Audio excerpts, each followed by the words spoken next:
Good afternoon, good morning, or good evening to all of you joining us from around the world. My name is Annapurna Ayyappan, and I'm Program Specialist at the UNESCO Institute for Lifelong Learning.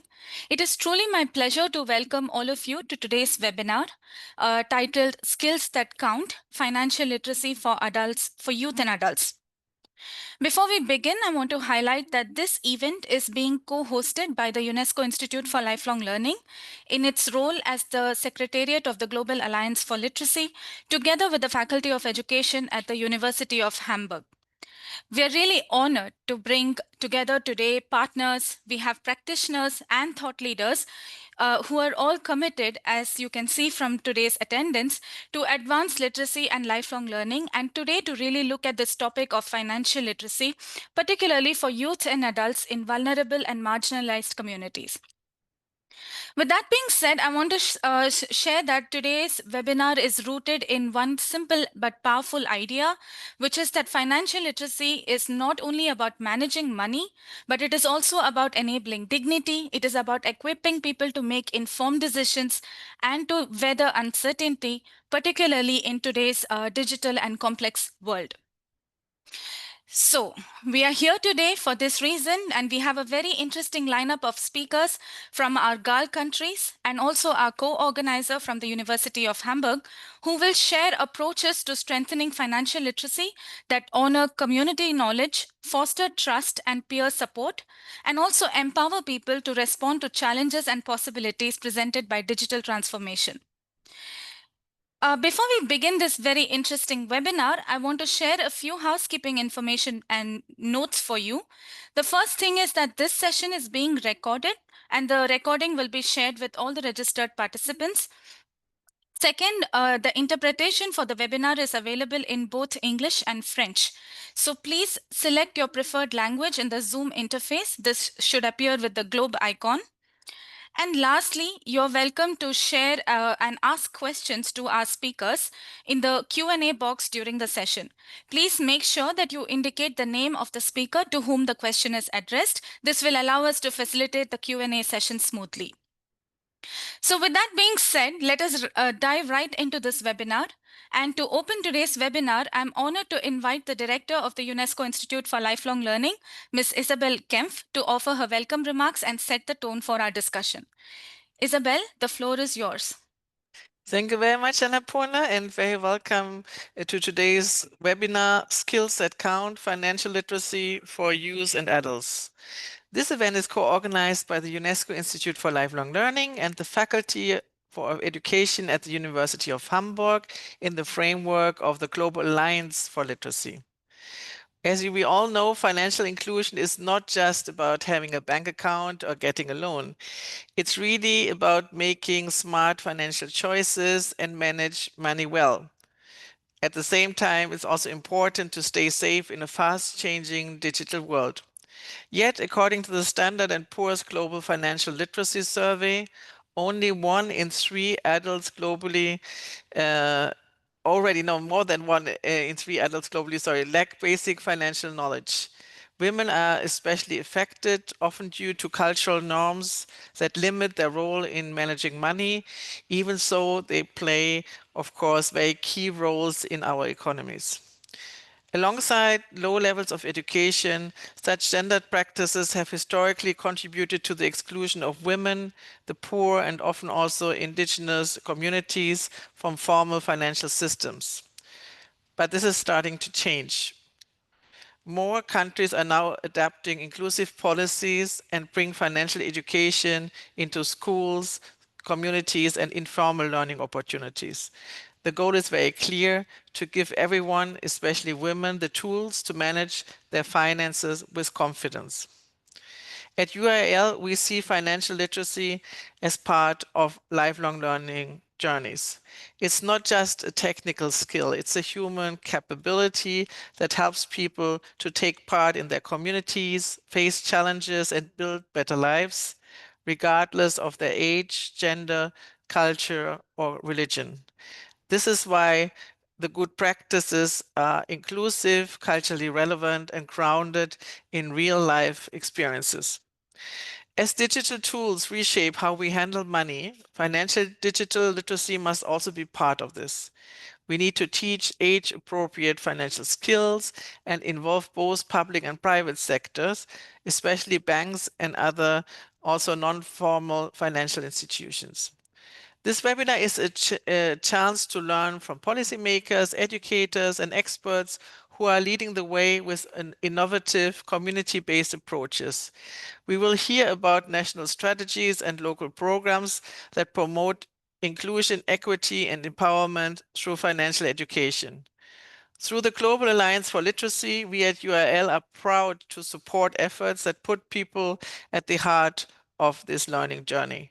The work of the Alliance's 31 member countries shows that when literacy is inclusive and relevant to our current days and problems, it can really make a difference.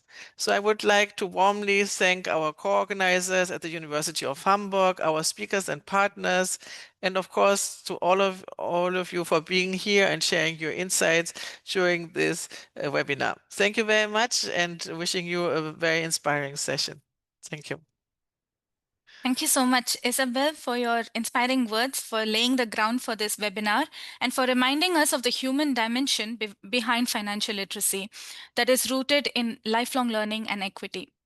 Now, before we go right into the panel, I want to start this webinar with a short icebreaker, but also to, get a quick snapshot of your background and interest in this topic. And for this reason, I'm going to launch a very short poll. Give me a second, and you should see the questions on your screen. And take a few seconds to respond to these questions, and let us see what this group thinks about different aspects of financial literacy.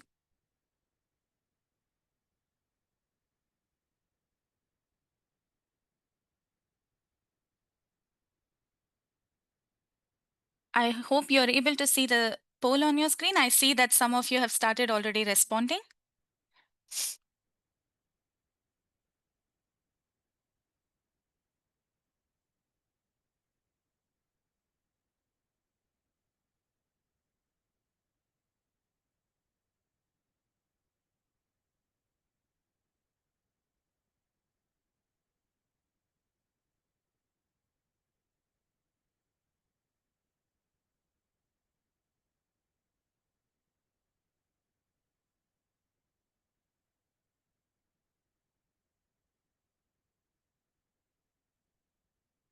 Let's wait a couple of seconds more to get more responses.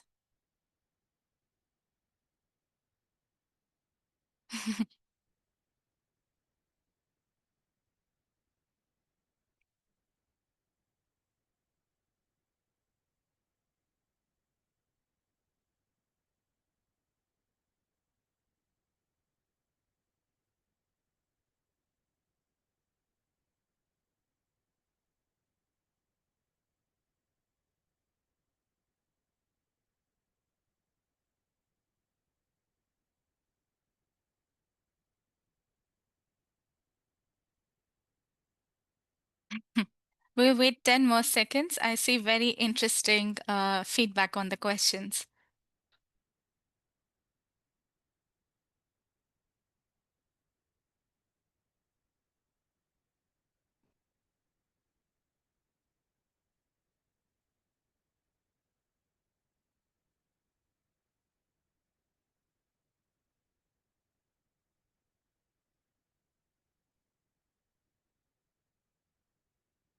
All right, 5 more seconds.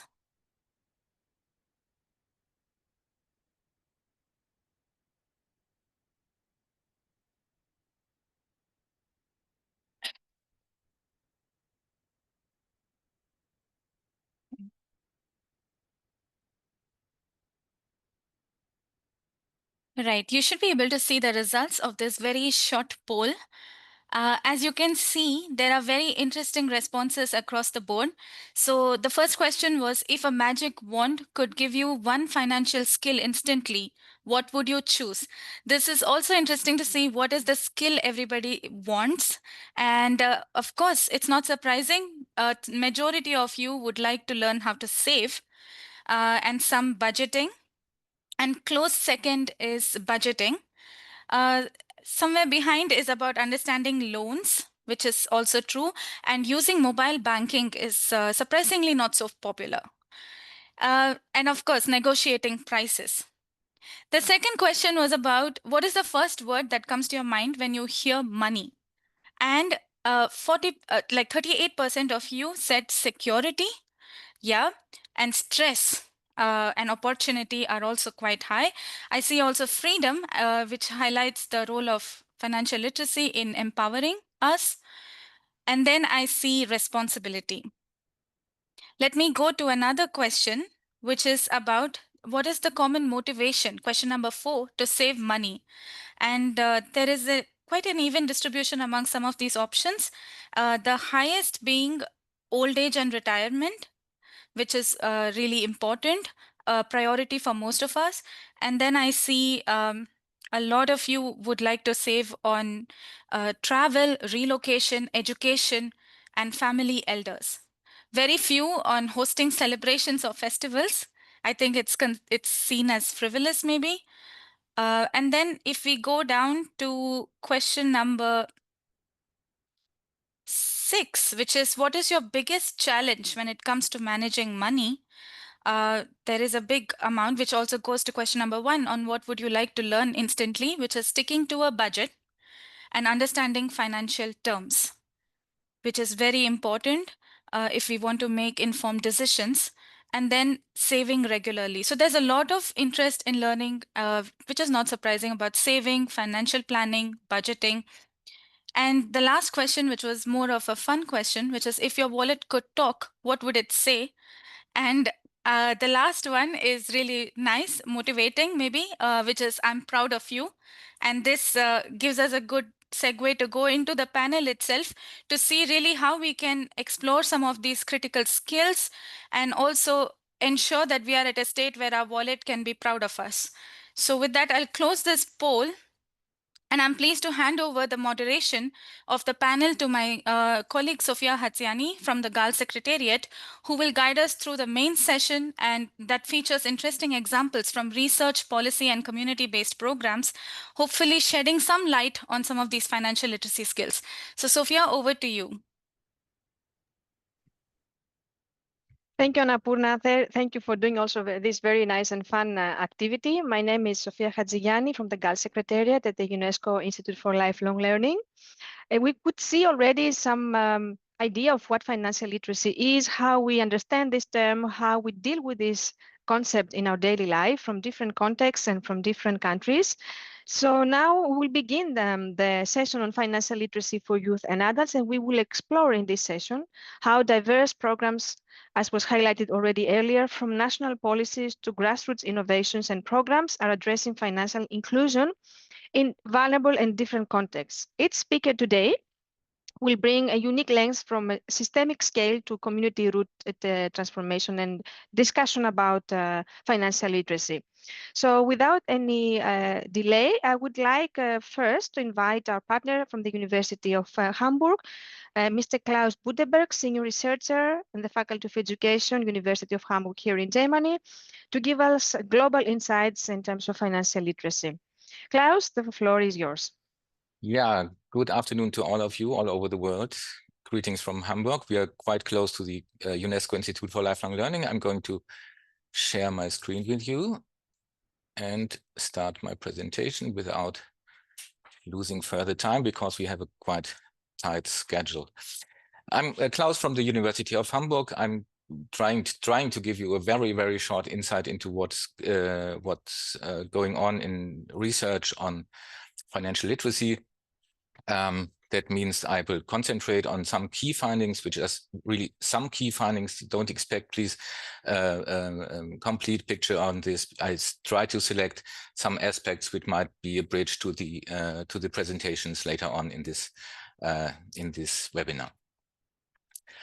What is financial literacy? We should at least have one idea, a common idea what we are talking about. I think that the definition given by the OECD, that's in the last paragraph on this page, is quite known. It's used in PISA and in PIAC surveys. Its financial literacy is knowledge and understanding of financial concepts and risks, and the skills, motivation, and confidence to apply such knowledge and understanding in order to make effective decisions across a range of financial contexts to improve the financial well-being of individuals and society and to enable participation in economic life. You see that I highlighted individuals and society. That's for one reason. We have a strategy for financial literacy in Germany just launched 2 years ago. And this one very much concentrates on the individual aspects. And as we have seen minutes ago in the poll, many of you answered that financial literacy is always also important to support families or elders or to support communities. So I think this aspect of the not only of individual skills, but on the societal relations are quite interesting and important. How is financial literacy measured? I will show you some data later on. There is one definition always also given by the OECD that says there are 3 components of financial literacy, which is financial knowledge, financial attitudes, and financial behavior. And I've highlighted financial knowledge because most of the surveys concentrate on this aspects. And it's measured, it's assessed usually by the so-called big 3 questions, which means in surveys about financial skills, you have questions on inflation, on compound interest, and on risk diversification. I will read just the first one. On inflation. Suppose over the next 10 years, the prices of the the prices of the thing you buy double. If your income also doubles, will you be able to buy less than you can buy today, the same as you can buy today, or more than you can buy today? That's quite a number of questions. And I think that many of the surveys use just a small number of questions like this to build a picture about financial skills. And sometimes I'm a little bit in doubt if this really produces a complete picture about what we are talking when we say someone is financially literate or not. Now, it's a little bit difficult sometimes to find data about financial literacy, which is not located in surveys in the global north. For example, the PIAC survey or a survey by the OECD from 2020, they more or less completely concentrate on OECD countries. But luckily, the survey that Isabell mentioned before, financial literacy around the world, gives us information also about countries from the GAL, from the Global Alliance on Literacy.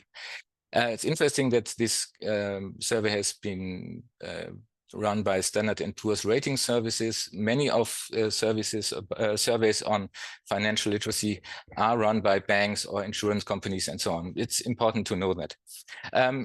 We can see here that quite a number of GAL countries have been participating in this survey, and I'm going to show you some key findings about this. That's a thing that you might be familiar with when in assessment surveys like PISA or PIAC or so on. You have some country rankings, and on this chart you have displayed the proportion of adults defined as financially literate in this survey. For example, in Senegal, we can see that about 40% of adults are defined as financially literate. It's smaller proportions in other countries. That's interesting and that's important because it highlights that there is work to be done in regards to financial literacy. But I would always recommend to go more into details because even a high ranking, a high average in one country might hide important gaps between certain population subgroups, like regarding gender, age, or employment, for example. I'm going to leave, for this reason, I'm going to leave this country comparison right now and show you some selected results regarding population subgroups. And one important thing is, has already been mentioned in the beginning by Isabell, there are gender gaps in many countries. That means that usually men have a higher measured literacy skill than women have. That's not in every country, but if we have a look on the big picture, we can see that in most country groups, this is the truth. But at the same time, we should not just look on gender regarding how high is the score, the financial literacy score of men and women, but we can also look at financial inclusion, which is maybe even more important aspect. If you look on the proportion of adults who have a banking account by gender, the green dots indicate the proportion of women who hold a bank account, the purple ones, the proportion of men. And we can see in 2017 and 2021, then again, that in all countries, given in this chart, the proportion of men is quite high, higher than the share of women. But we can also see, and that might be part of the discussion later on in the session with the other presentations, that if you look at Mali and Peru, we can see that the gender gap has been much smaller 4 years later. So there might have been some success in programs to equip women with access to financial institutions. Another aspect is the question how old people are and how high their financial literacy skills are. Financial literacy skills always, like I mentioned, in the meaning that they are assessed by some survey. And we can see that it's mostly the younger age cohorts between 15 and 35 years old who have higher proficiency in financial knowledge than the older groups have. That's maybe more or less uniform situation all over the world. Is a little bit different in major advanced economies, but in the main aspect is that especially the older groups lack some financial skills and might be in a special focus of educational programs. That's my last slide already. I mentioned in the beginning that I will look also on some other aspects. I put this into a table with results from South Africa. In this column, you see numbers, and these numbers indicate the financial literacy score of a certain subgroup, which means that in 2020 in South Africa, people who are married have a higher financial literacy score than people who are not married or never have been married. Surely more important for South Africa, for example, is the question of the ethnic group you belong to. We can clearly see that white and Indian population groups in South Africa have far higher financial literacy scores than colored or Black African groups.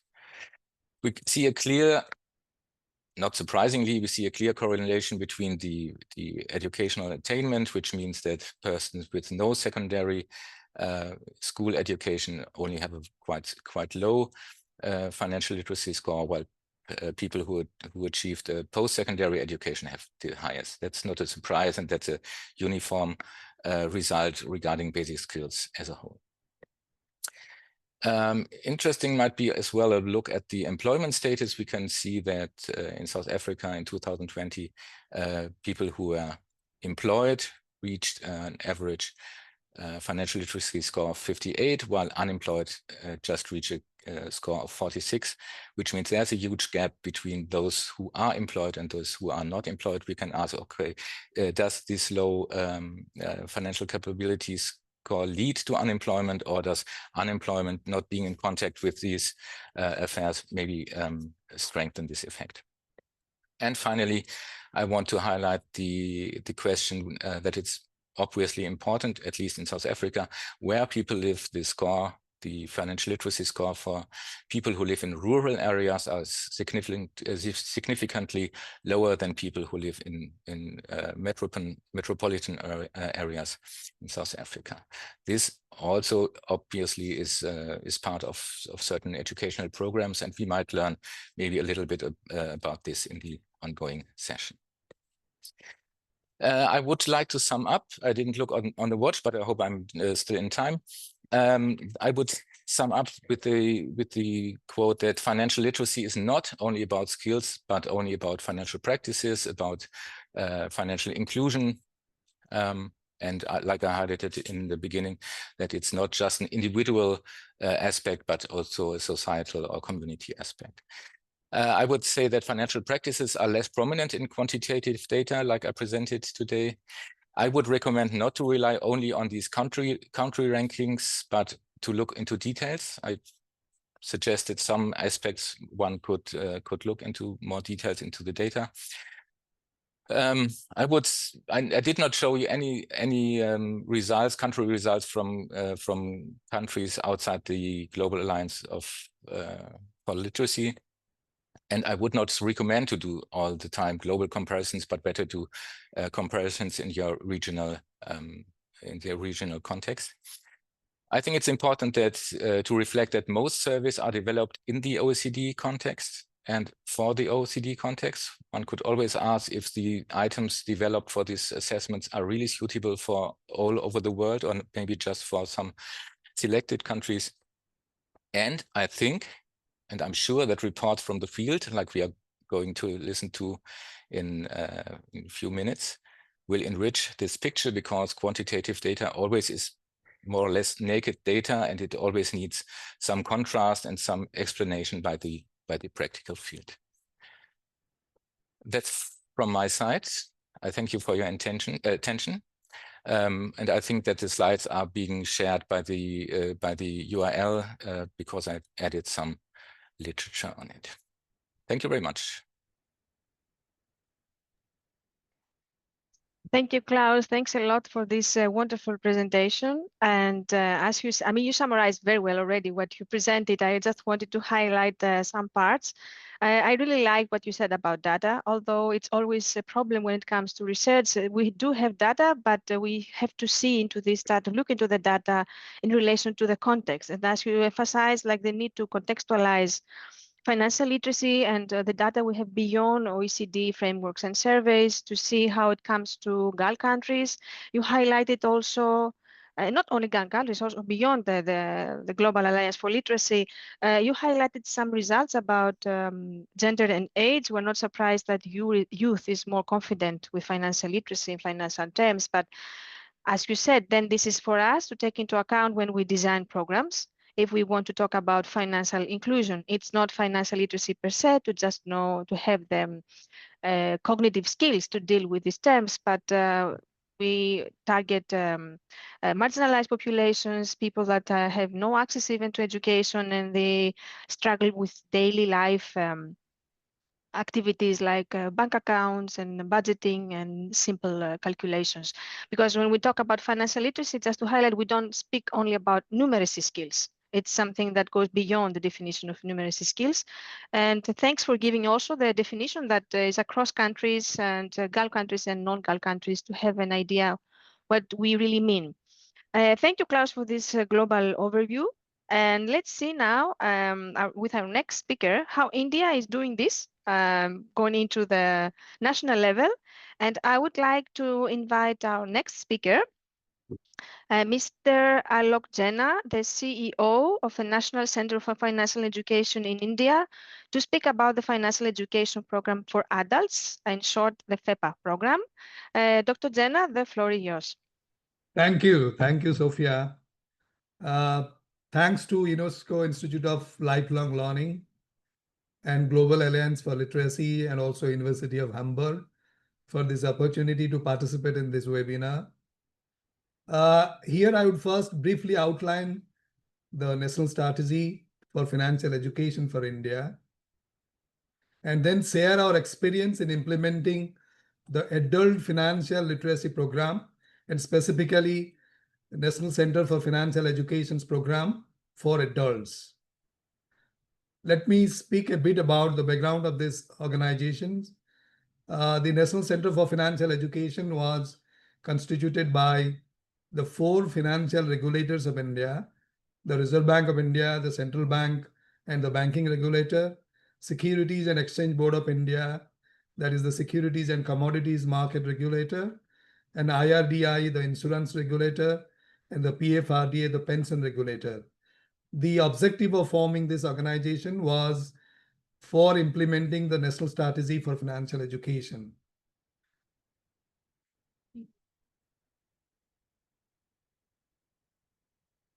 The vision of this organization of NCAP, that is National Center for Financial Education, is to financially make everyone financially literate so that every Indian will become financially aware and empowered. And the mission of this organization was to implement the national strategy, the strategic objectives of National Strategy of Financial Education through widespread financial education campaign. This national strategy was formulated and was preceded by an all India survey on financial literacy and also financial inclusion. The process of having the survey was to get the data on financial literacy and also on financial inclusion, so that the data would help in formulating the strategy for financial educations for different communities, for different groups all over the country. Here the data that was conducted in 2019, in fact, another survey is being conducted, to be conducted recently in the similar OECD pattern. So what this data shows, that there is a divide, there is a gender divide in the data, as it was shown before. The males, the financial literacy rate is more than females in India. Also, there is a rural-urban divide, where the urban has an advantage over the rural areas. Rural areas, the financial literacy rate is 24%, where for the urban is 33%. And also there is a geographical divide. Different regions have different financial literacy level. And here there is a correlation between the level of development in terms of per capita income and also the financial literacy level. Also, there is a correlation between the level of education and financial literacy level. Also, there is a correlation between the income level and the financial literacy level.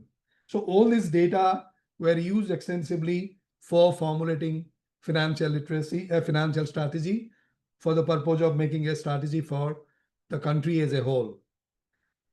The financial strategy, that was the National Strategy for Financial Education, that was formulated, is based on 5 C's.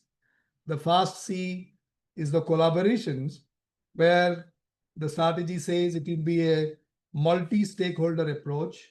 Why they call it as a multi-stakeholder approach? If you see the size of this population, I think it's the total population is 1.4 billion approximately. And if you take around 65% of that, or even the recent data says around 64% of them are adults. So if you target those adults, in fact, it comes to, as per these UN data, is around 979 million people for which I think this particular program has been targeted. So here the collaborations have based on this multi-stakeholder approach. So the agency that all 4 regulators have created, that is National Center for Financial Education, will be the coordinator for all the activities being conducted by plethora of stakeholders, various stakeholders all over the country.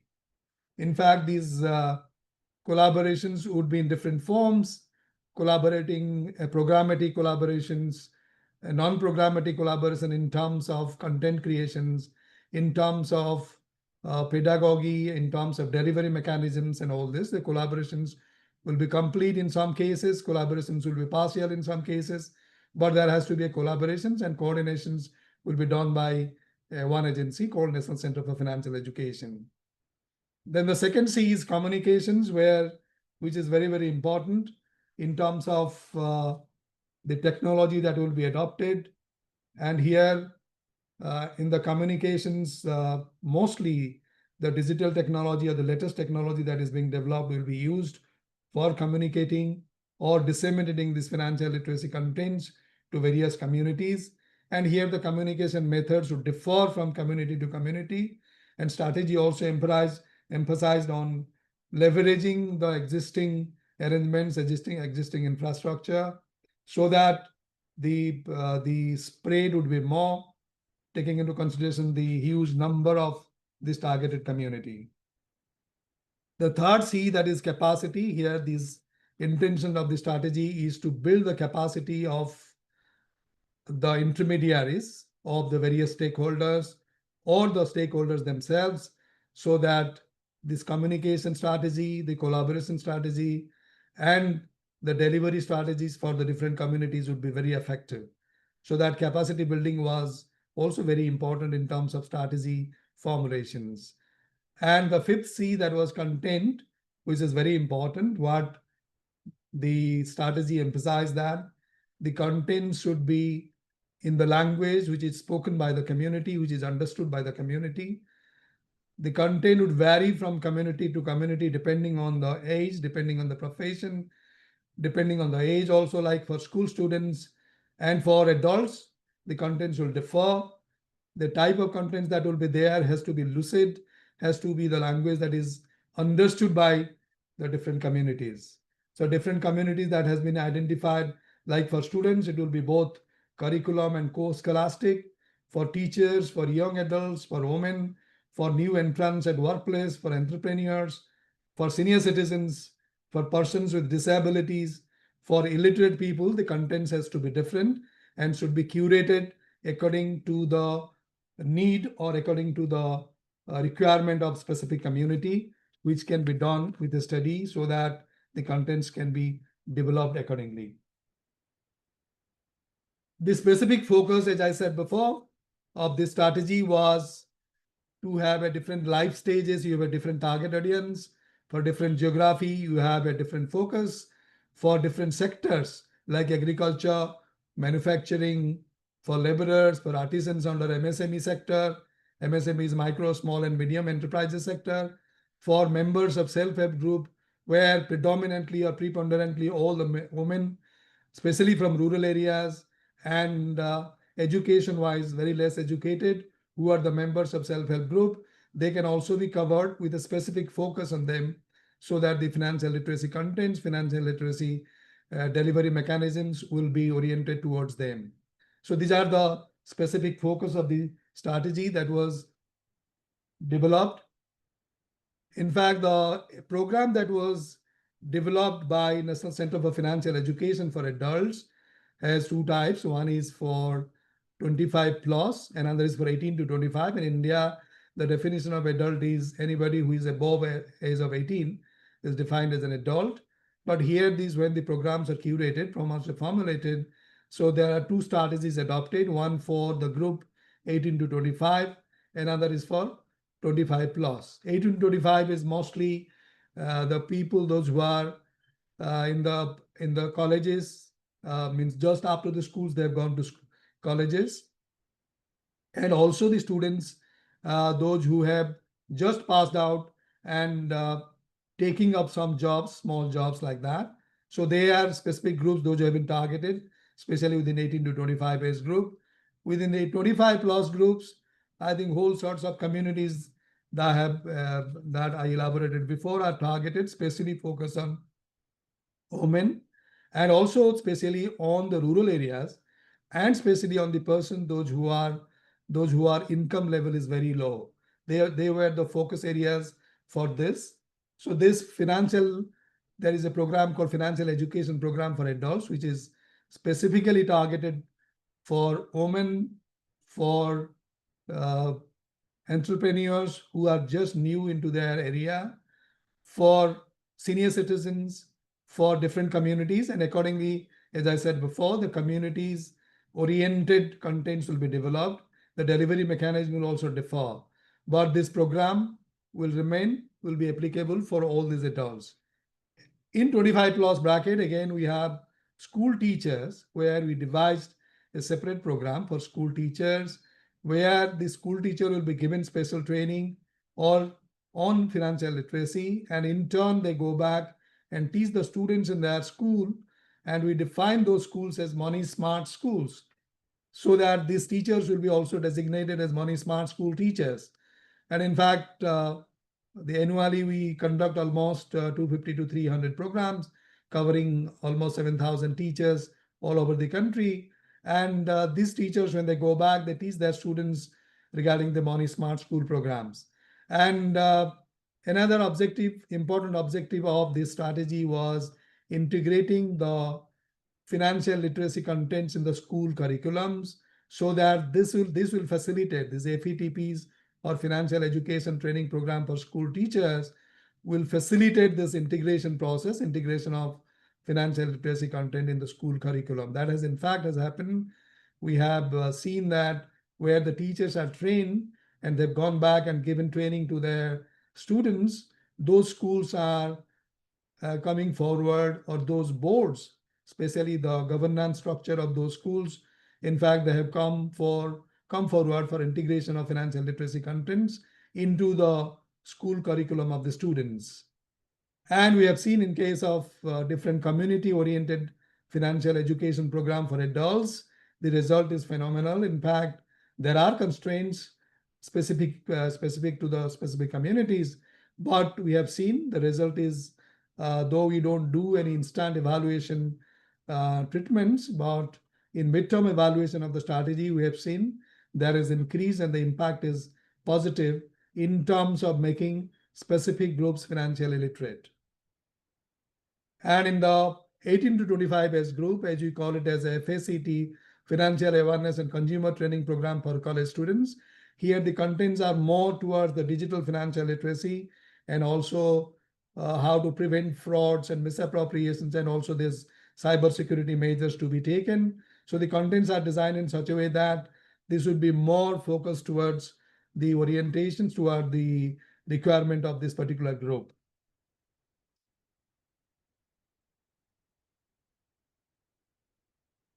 So these different communities that we're targeting, I'll speed up because the time constraints. So the different type of groups or communities that we target are the child care workers, the farmers, these entrepreneurs, the self-help group members, the health workers, different workers at the ground level, at the village level, then armed forces personnel, senior citizens, these workplace employees, then people with disabilities, we call it the Bangjans in India, the migrant workers, rural folks, women groups, household people, and bank sakis. And what we talked about, how it is more accessible, inclusive, and culturally relevant. We focus on the content so that it would be oriented towards the community. We develop the capacity of the intermediary in such a way that the contents will become culturally relevant. The way the delivery mechanism will also culturally relevant. And we make it as a community-specific contents. And the communications also would be culture compliant and also understandable, lucid, and also can be played with the community participations. In fact, there are a lot of games and other interactive tools that we use for the different communities so that the communications would be more effective. In fact, we also collaborate with different organizations like government, like regulators, like non-governmental organizations, private sector, for all the programs at different stages. What we believe here in the strategy orientation is that financial literacy is a core life skill that has been built into the strategic framework. And also in case of adults, it is more problem-centered rather than content-centered. In fact, we take the problems and then find out solutions through this financial literacy mechanism. Then the financial literacy can be an internal motivator that we have seen why in the community, in the different groups. And as they are all adults, 25 plus, they carry a lot of huge experiences with them. I think that experience is also used as a supplementation to the knowledge of financial literacy. So what we teach them, in fact, in that participative method is raising awareness of key do's and don'ts, helping adults to gain knowledge, attitude, and behavior. In fact, all our interactive games and interactive tools emphasize more on behavioral changes than on just knowledge and transactional knowledge. Then we also cover essential topics like all banking, money management, investments, insurance, grievance redressal, retirement planning, and digital financial literacy, which emphasize on cybersecurity. There are a lot of good feedbacks. In fact, as we said that this education should lead to inclusion. Most of the cases we have seen it has led to inclusion. In fact, India is one of the countries where the banking inclusion is substantial. It has made phenomenal progress in last 10 years. In fact, the education has two models of inclusion. In fact, there is inclusion model. And there is a subsequent inclusion model where the inclusion has happened. In fact, there are targets fixed for all banking inclusion, for insurance inclusion, and also for retirement planning, where these communities, in association with different agencies, this inclusion has happened. In fact, this is a lot of feedbacks we have given. And many beneficiaries, they say that they've been empowered by financial literacy. These are the interactions with these beneficiaries after the training program, maybe after a interregnum of 3 to 4 months, where they found that these programs have empowering effect. They have a community impact in terms of advocacy. In fact, there is highly practical and relatable. There are many emergency funds that have been created by them. Many groups have created, especially more seen in case of women groups. That we call it as in India self-help groups. They've started budgeting. They've started link their group with the bank for the formal credit linkage, and a lot of emergency funds has been created as a group fund, and which is used for individual emergency, which is a different model that is being followed by all the self-help groups in the country. And sessions, there are many good feedbacks. Strategies that we say, this is one good strategy, is that many trainees, when they go back, they also become trainers for their community, so that peer-to-peer effective training methodologies are also very effective, especially in terms of women groups, where the women, when they go back, they teach their family and also teach their other groups in the villages, where this training methodology and also the content transmissions is very, very effective. We also have this interactive content, especially the financial literacy games and the role plays, that has been seen to be more effective than lecture methods that is being followed traditionally. And here we follow this multi-language, regional languages, and the languages specifically that is understood by specific communities. And then the training interactions are scheduled in such a way that it will be in their venues, in their place, and close to homes. And the timing is age suitable to all the participants in that specific area, so that the participation will be more, participation would be effective depending on the convenience of time. And also we do this program in association with inclusion agents, so that sometimes the inclusion happens immediately, or sometimes inclusion happens within a span of 2 to 3 months. And the challenges that we face, in fact, the scale is pretty high, as I said before, maybe around 979 millions of people to be covered. Maybe that scale is pretty high, and the target that is also pretty high. And then the culturally, because they're adults, they carry on the cultural contents that is there, which sometimes hinders this transmission of financial literacy contents. Then we don't have a follow-up mechanisms immediately, though we have this midterm evaluation mechanism and evaluation within the span of 5 years, but there is not a constant follow-up mechanism, so that we can evaluate the effect of the training and also help them in inclusion, which is not being done presently, though inclusion is separately done by different agencies, separately, not as a follow-up mechanism of the education processes that has happened. And also there is a challenge in case of behavioral outcomes, which takes time, though we have specified specific time frames, but many a time, though they acquire knowledge, but converting the knowledge into behavior takes more time, especially in rural areas and especially in case of women groups. So that will, I think, I have covered most of these important aspects of the strategies, and especially the programs that we do in India. So I am open for questions now.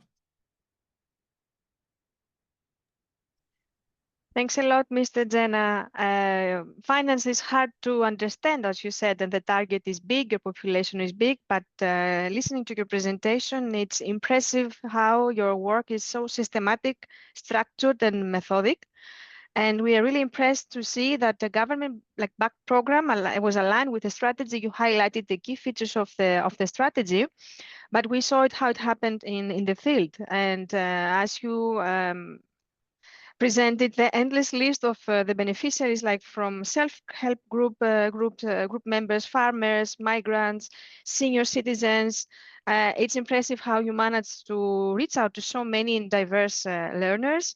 It was also very important that you introduced also the component of digital financial literacy, cybersecurity, and how important it is nowadays to include also this component in relation to the risks using technology, and we talk about money. It was also very interesting to see that you have applied across the programs the other learning principles that you had focused quite a lot on when you designed the programs, the interactive approach, the learner-centered approach to teaching, and also very impressive when you talked about the impact when the learners that were trained already came back to the community to teach to the families, to the community members, and somehow like this, we sustain the programs and we make sure that it's there for the marginalized populations and the people who are unserved when it comes to financial literacy. Thanks a lot. I would like to encourage our participants to put the questions on the Q&A section and address the speakers directly that would like to reply to you. We may have also, Mr. Jena, a couple of minutes at the end if there are some questions directly to you. So I will move now to the next speaker. Thanks a lot for your presentation. We will be sharing this with the participants as well. It's very interesting.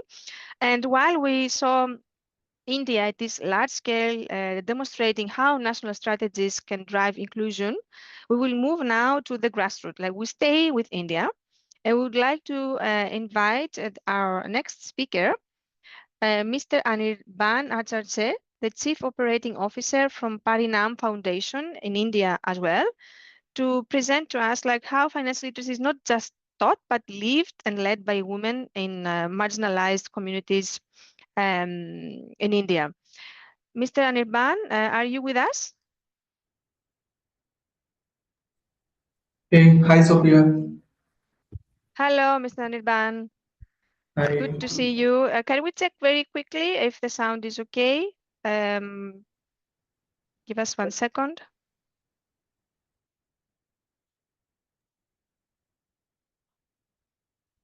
Okay. Yes, the floor is yours, Anirban. We can continue. Sure, thanks. Yeah. Hi everyone. Good evening from India. Especially thank you for giving us an opportunity to talk about the work that we have done in the financial literacy spectrum for last close to 15 years. I will start with giving a brief about Parinam Foundation, what we are, what we do, and what are the key interventions that we work on. So Parinam Foundation is a community-driven organization implementing multidimensional approaches to end the intergenerational and family poverty among the urban poor in India. Parinam Foundation works on 4 different key interventions or key aspects, you can say, in order to achieve the vision, which is like breaking the intergenerational poverty. One is financial literacy, one is the livelihood aspects, one is education and community development. Now, if we talk about the impact of our work, we have helped close to 6+ million families have been impacted through the different interventions that we do, with close to 16,000 families who have been graduated out of poverty. We have close to 1.5 million women beneficiaries who have been financially literate and have completed the financial literacy program that we run. We have among them, we have close to 246 women-led enterprises that are self-employment that has been developed among them. We have close to 3,000+ children who are in schools and are being sponsored by Parinam Foundation. And in terms of community development, we have learned close to 342 infrastructure projects. By 2027, Parinam aims to reach close to 12 million individuals across the urban poor, providing them with tools of knowledge regarding financial literacy, a community-based system, families, so that they can be able to break the cycle of poverty and thrive. Now coming to today's topic, Diksha, Parinam's financial literacy program. Now Parinam's financial... Hello? Anirban, may I interrupt you? Yeah. Are you sharing the slides? Because it's okay. If you can also put it in the presentation mode, we can see better. It's visible now? Yes, because it was not it's playing moving before. now. Give it 1 second. It will come.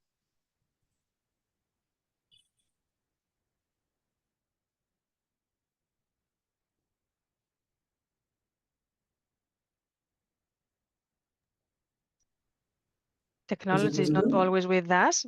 Give us 1 second. We still see slide 4, if I'm not wrong.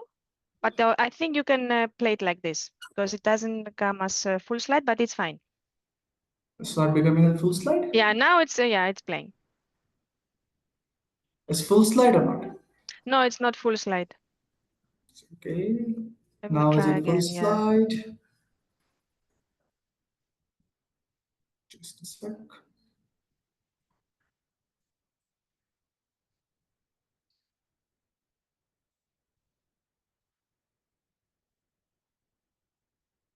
It's full slide now? Yes, that's perfect. Thank you. Sorry for interrupting. Now we can see it full. Yeah, so coming to today's topic, Diksha Parinam's Financial Literacy Program. So financial education has always been the core to Parinam's mission to give more low-income families the access to the financial tools and resources that are required to them to achieve the security and prosperity. And Parinam has played a very key role in equipping these women from low-income families with the knowledge and tools that they need to save securely, reduce the financial access, and make informed decisions in terms of financials. As I said, taking the financial literacy to the ones that need it the most. So it's long back in 2011, 10 and 11, when the microfinance crisis started in India. This is when the financial literacy program for the Parinam Foundation started. It all gave a thought for our founder, late Ellen Mary Ghosh, to think through like what more is required in terms of the financial literacy that is required in order to take India out of that microfinance crisis. And this is when all these things were thought through, and Parinam launched a financial literacy program called as Diksha. The aim was to prevent debt management among the low-income borrowers, and it was designed to ensure that the low-income households could access the funding without being overburdened by the repayment issue. Because there was a time when like people had the money, but most of them were not aware of what to do with the money, what debt is, how to manage their debt, what are the different principles of debt. So this is where it all started in 2011. And very soon, one thing we realized is like making homes financially literate through women.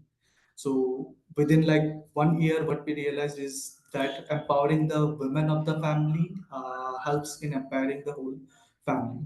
So we changed a lot of stuff. We changed a lot of course over there. We became more focused to the women, and we only started training the women of the family. As a result, Diksha is then designed to help the women from low-income families with the knowledge and tools that they need to manage the cash flow, plan for future, save, and make informed and intelligent financial decisions. And this is when like Diksha was also recognized by RBI as one of the pioneered program under the financial literacy spectrum.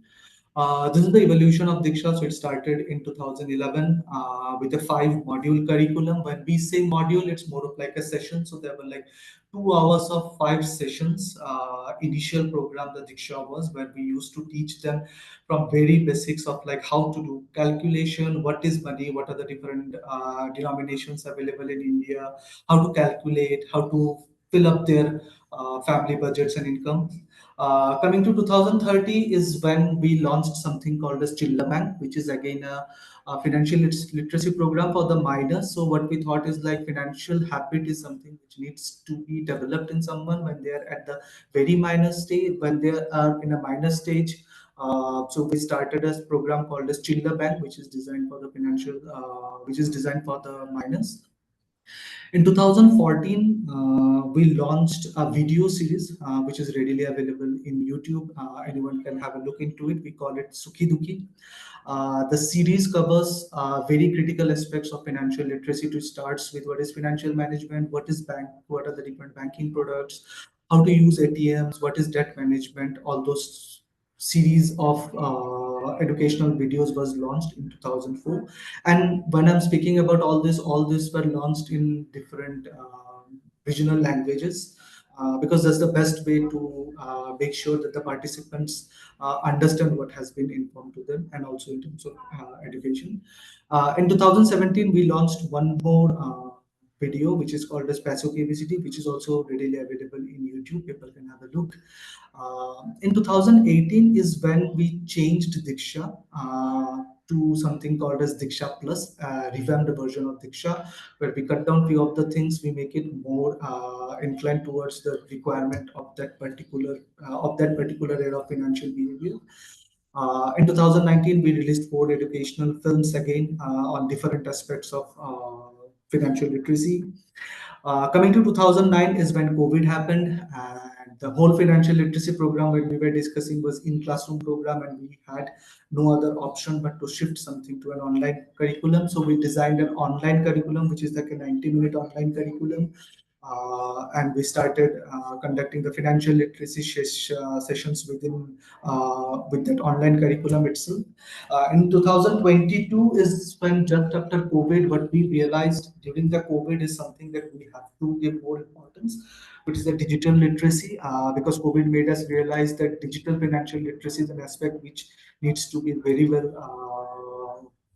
which needs to be like inculcated among the different beneficiaries. They have to understand, and along with the digital financial literacy comes the scams and the different frauds that are happening. So we also had to include the consumer protection.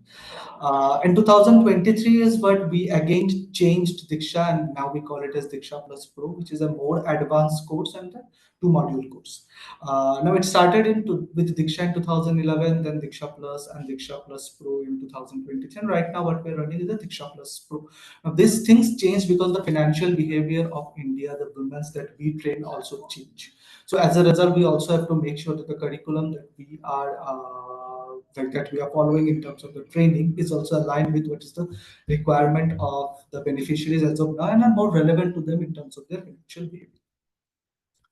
As I said, like Diksha consists of 2 different aspects. One is the in-classroom training and one is the digital delivery. The in-classroom training is the 2-module programs that we conduct right now.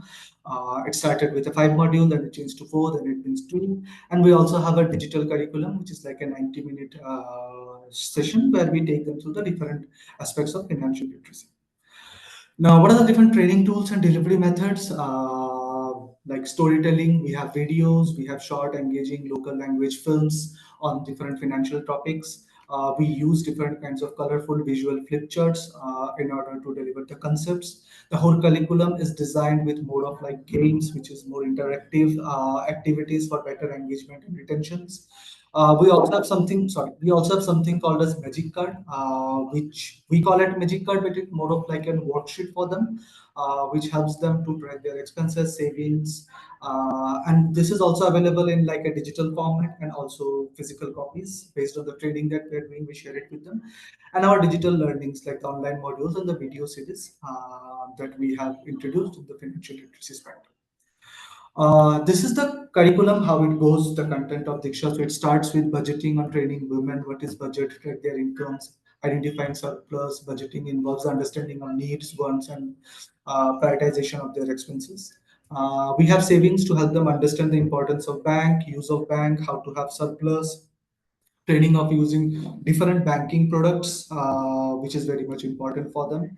Under that, we also have something called as debt management, which is giving them an understanding of loan, how to fulfill their needs in terms of emergency, in case of emergencies with needs and goals, understanding proper and timely repayment, what are the negative effects or to not repaying the loan, credit bureau and its impact. And we also have the digital banking and digitization, where it gives them an understanding of digital banking, learning about different banking channels available for financial transactions, learning about different digital scams and the frauds which comes along with the different digital channels that we teach them. If I talk about the outreach, we have close to 1.5 million plus women who have been enrolled into the program, out of which we have as I said, we have a 2-module program. So we have close to 1.4 million plus women who have completed the 2-module program, and we call them as Rupee Ranis who have completed the program. Now, one thing that we really look is the percentage of our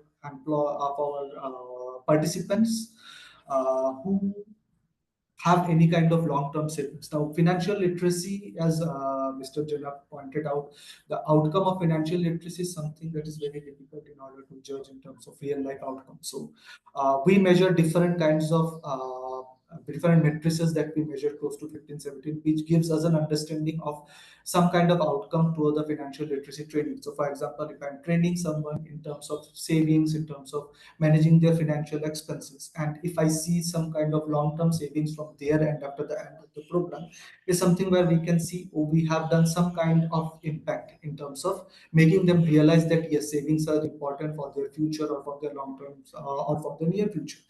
Also in terms of like helping them with any kinds of loans for their business, help them start their own business in the journey of entrepreneurship. So all this gives an idea of what the impact of the program is. Along with, you also captures the very lot of other stuffs, like how many of them have started their digital journey, banking journey, very minute things which are very much important in terms of financial aspects and financial behavior, like making sure that the nominees are available for all of their different banking products that they use.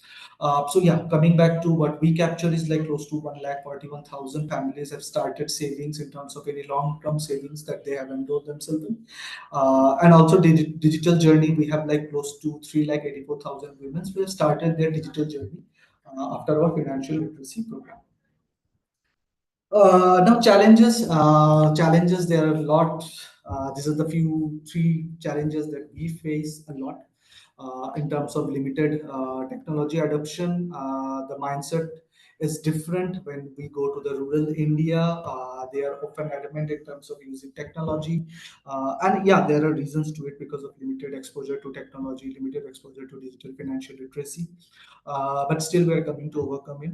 The retention of learning, which is a major challenge that we face, because financial literacy is a thing or is a spectrum where it's not about going there, training them, sitting with them for 2 hours, for 2 weeks, make them understand what is financial literacy and thinking like, oh, we have done a lot of impact over there. This requires a lot of hand holding. This requires a lot of follow-up. This requires a lot of reinforcement in terms of making them understand like all the aspects over the time. So yeah, this is a challenge to reinforce the learnings that they have been taught through in the modules that we take them through.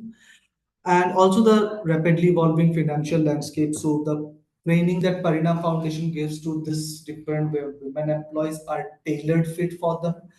So always make sure that a section of beneficiaries that whom we are training, the curriculum, the content that we are developing is exactly aligned with the requirement of them. And with this pace of change in the financial services and financial behavior of India, it is a challenge in terms of making sure that the curriculum is up to date and relevant and practical for the beneficiaries that we are training. Now, this is one of the participants, a small testimonial from one of the participants who started with was in a debt cycle, attended the training, slowly understood like what needs to be done. She's opened a savings bank account. Then she started an RD, which is a recurring deposit, followed by fixed deposit. Then she took a loan. Initially she took a loan from a money lender. Then she took a loan. She tried to get rid of that money lender. She took a loan from one of the RBI recognized bank. She started repaying digitally, and now she is like managing her finances, and she is more confident in terms of managing her finances.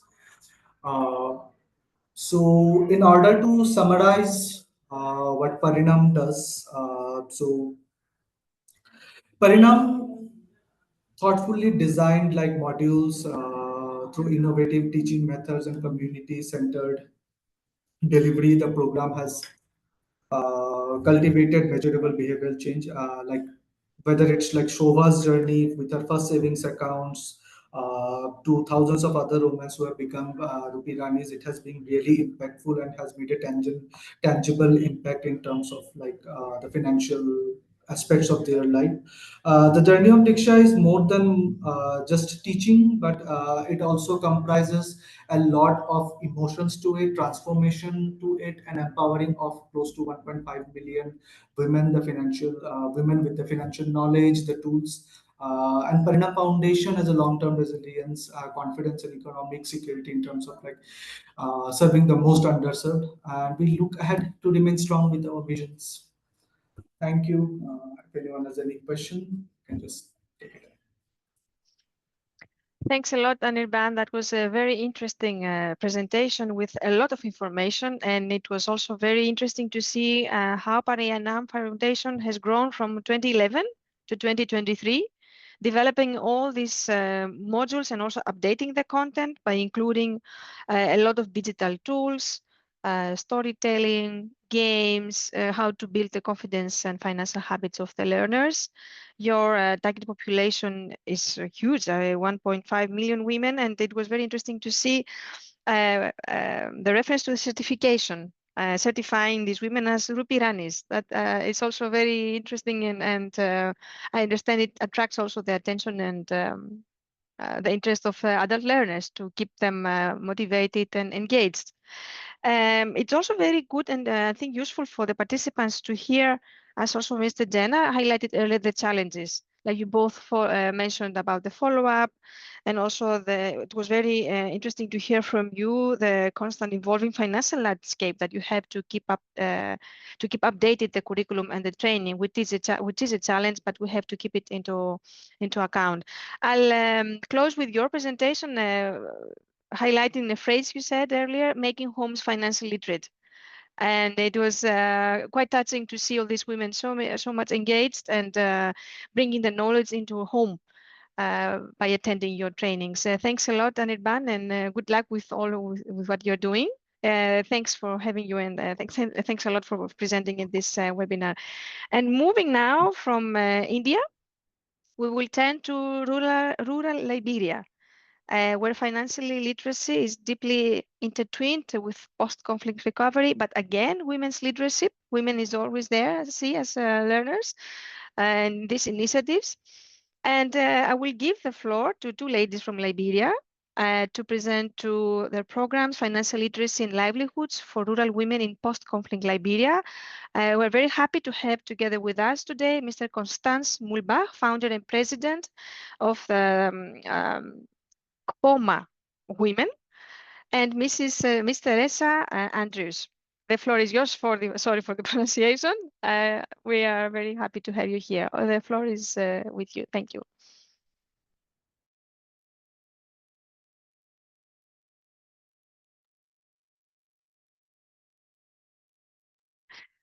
Constance, we don't hear you.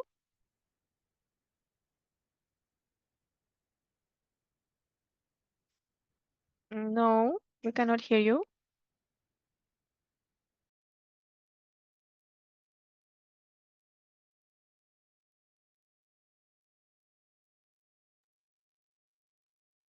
No, we cannot hear you, although we could hear you before. Okay. Teresa, can we check with you?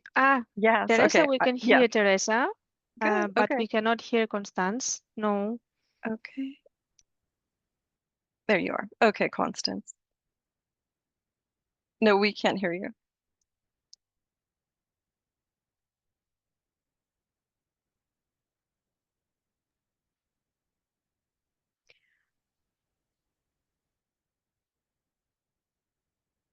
Is this better? Yes. Good. Yes, now we can hear you. Great. Okay. Sorry about that. Technology, sometimes it works and sometimes it No don't. worries, no worries. We are used to these problems. But Thank thank you. you. Thank you. So on behalf of Fama Women, we're happy to be here and to connect with you all and to discuss our work and share with you the things we're doing in Liberia. Teresa and I are extremely passionate about what we're doing in Liberia because one, we believe in women's empowerment, financial agency, and we've also seen like firsthand how the impact of women being in inclusive spaces. So for today's presentation, we're going to focus on the important roles community plays in financial literacy and how these programs have impacted women's and shaped their livelihood. So before we go any further, who are we and where do we work? We're a small nonprofit, primarily working with women farmers cooperatives in Liberia. Our work is centered around areas 3 to 4 hours outside of the capital of Monrovia. And these are often underserved and hard to reach communities. And we focus on improving access to resources, training, and supports for these women in these regions. Again, these are women who know what they're doing. They've been doing it for years. It's their livelihood. So our job and our role is just to increase resources and make sure they have access to the agribusiness space. So women in Liberia face numerous challenges, both economic and social. And according to the World Bank, 51% of all Liberians live below the poverty line. Financial exclusion is also a significant issue. Just 12% of women have bank accounts versus 21% of their male counterparts. Liberia also ranks 164 out of 191 in the UN Gender Inequality Index. So these numbers reflect real barriers to inclusion, access, and agency for many women. But it's also very difficult to fully understand Liberia's financial landscape without acknowledging the lasting impact of the Civil War. So Liberia has had a long history of civil war dating back from 1989 to the early 2000s. And this did not only the war wasn't only political, right? It also destroyed the infrastructures of the country, such as the financial infrastructures. So there was a shift towards more of a cash-based economic because people relied more on like what was tangible and reliable, and that was cash. And so this limited the financial inclusion. There was also a rise in foreign aid to meet the basic economic needs. There was a huge drop in per capita income because, and this drop shows the struggle to recovery and just the long-term unemployment rate within the country. So with the informal systems in collapse, people return to economic-based structures, informal savings group, like the SUSU and the VCLA. Teresa, my partner, will talk a little bit more about the VCLA, the Village Saving Loans and Association programs, and how we were able to build on the traditional structures, but in a more reliable and sustainable model. So what were the impacts of these informal savings group post-conflict?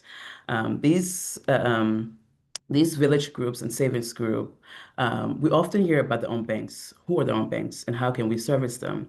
So these village savings groups, or these informal savings group, fill in the gap. They were able to reach communities that were typically overlooked by the financial institutes, and these are often rural communities and women's group. They went just beyond access. They were able to build true financial resiliency. By doing so, they were able to pool small money together, and members were able to collectively create a safety net. The beauty of these savings groups is that they're deeply rooted in communities. They function on things like trust, shared experiences, local leadership, and these are all qualities that you need for a post-conflict nation like Liberia. So then Teresa is going to talk more about our approach to the VCLA and how we're able to build lasting impact the women that we work with in Liberia. Hi, everyone. It's a real privilege to be here and to share some insights into the projects that we're completing in rural Liberia. So we have the opportunity to work with some amazing and resilient women, farmers who are doing some wonderful things.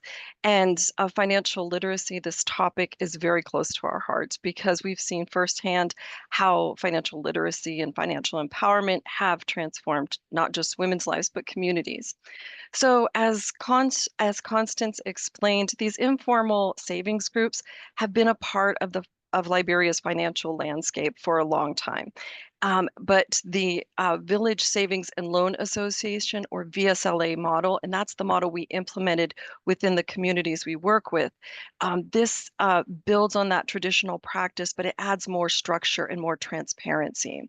So I wanted to just go over some of the key features to this VSLA, or Village Savings and Loan model. So it's a self-managed group. It's a self-selected group. So women get to choose whether or not to participate. They have regular meetings where women contribute a fixed amount of money each meeting. These meetings also provide an opportunity for women to build community and also learn about financial accountability. Their funds are kept in a secure lockbox. 3 keys are held by different members to ensure some transparency and trust and security for their funds. Another important feature is the loan. So women are able to take small loans and pay back with interest.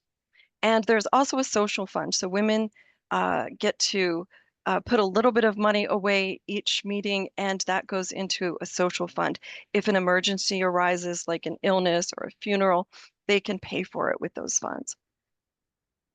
So our approach to implementing the VSLA was really centered on community voices. So we wanted to make sure that our programs were relevant and sustainable. And we did this through inclusive data collection. So we held focus groups and did household surveys to get a wide range of perspectives before we implemented the program.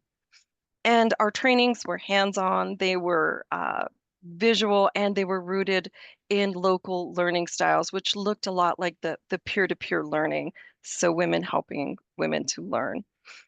And so the VSLA training was one part of our approach to improving livelihoods and improving financial inclusion. So the VSLA training was a starting point, but we also added some business tools and business training. The business training and the tools sort of focused on agricultural products that they were already creating. And as part of this program, each participant received some startup capital, and the participants had full agency as to how they spent that money. And then another key to our approach was collaboration. So we collaborated with other local nonprofits to implement this program. And here are just some photos from our work. This is on the left, there's a traditional means of threshing rice. And on the top right is some equipment that we were able to provide. And this really improved women's outcomes in their financial inclusion. So impact on livelihoods from our program. The VSLA revived a culture of savings and mutual support among women. The program, it strengthened that economic agency, it promoted income generation, and it reinforced women's roles within community development. We saw an increase in women's micro enterprises. We saw an increase in school attendance, and there was an increase in household improvements, which were vital. These are just some lessons that we learned. So the idea that the VSLA is a powerful model because it's a culturally aligned tool. Another insight is just that women remain underserved by traditional financial systems, and the VSLA presents a means for them to participate more fully. And women want to be included, not just as participants, but also as leaders and decision makers. And financial literacy is the starting point for the financial inclusion. And that idea that training has to be visual, hands-on, and tailored for low literacy audiences. And looking to the future, the VSLAs can serve as a bridge connecting these rural communities to more formal financial inclusion. And financial institutions need to listen to rural women and also need to include their voices when they are developing new technology. And here I'd like to share a testimonial from one of the women who participated in our program. Let me put this. My name is Madeline Boyo. I'm from Penang. So the thing I learned from the program is I wanna know how to save money. If I get money, I will go and eat it on street food. But now I know how to save money. I know how to save money to benefit from all of it, because the place I keep in the money, at the end of the day, I will know what I will receive from there for my life. So I say a constant thank you, and thank you very much for our program, because we will not know how to be where to be. Okay, and then finally, thank you so much for your time and your interest in strengthening financial literacy, especially in rural communities. And if you have any questions or you'd like to learn more, please don't hesitate to reach out. You can reach out via email or via our Instagram account. And again, thank you so much for your time.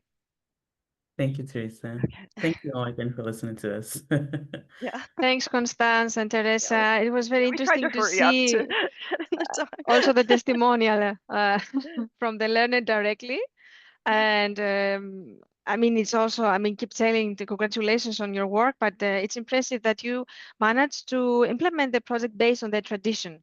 You highlighted, if I got it correctly, Shushu, and village savings and loan associations. So you really build on the knowledge and their customs and their daily life to make it relevant, building the programs and design and implementation on these informal saving groups, which was something new for us today to hear. And what also Teresa said, and I keep it's like it was centered in community voices.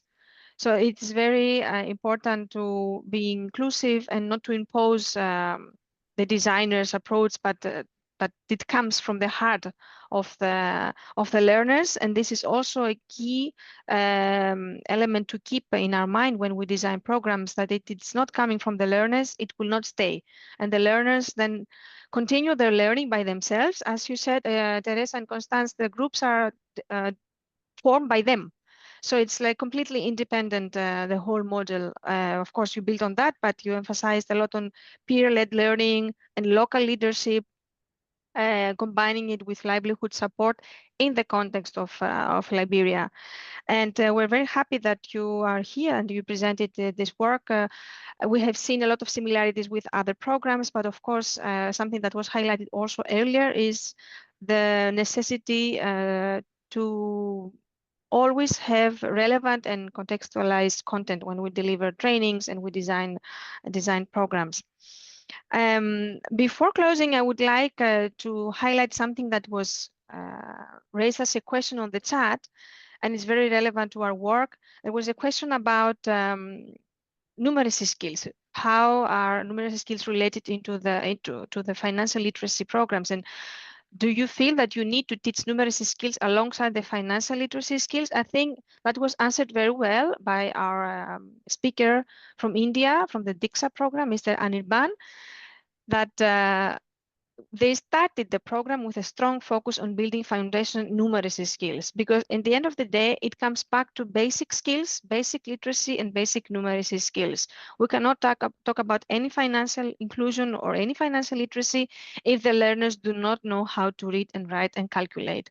So what we wanted to highlight here, and the focus of the Global Alliance for Literacy, is at the center we have the expanded notion of literacy. It's not only about reading and writing. It's about communication, it's about financial literacy, health literacy, digital literacy. But in the end of the day, we come back to the skills of the learners, knowing how to read and write. And with that said, and before closing, just to summarize a bit, we saw a richness of approaches to literacy right from the beginning in this webinar, from policy to practice, from digital to deeply local, ending with Liberia. And to remind us that inclusion is just not just about access or about agency, it's about relevance and trust, and contextual relevance, actually, empowerment and sustainability. And something that we would like to close with is that financial literacy is not one size solution. It doesn't fit like one tool in every context. It has to be adapted to the lived realities of the learners, whether through visual tools like Diksha program highlighted a lot, local languages, both presenters from India highlighted that thing. And that's something that we heard a lot today was peer-led learning, like teaching to each other and learning from each other. I think we are very happy to conclude this webinar today, and a very big thanks to all of the speakers and all of the participants raising their thoughts and their questions.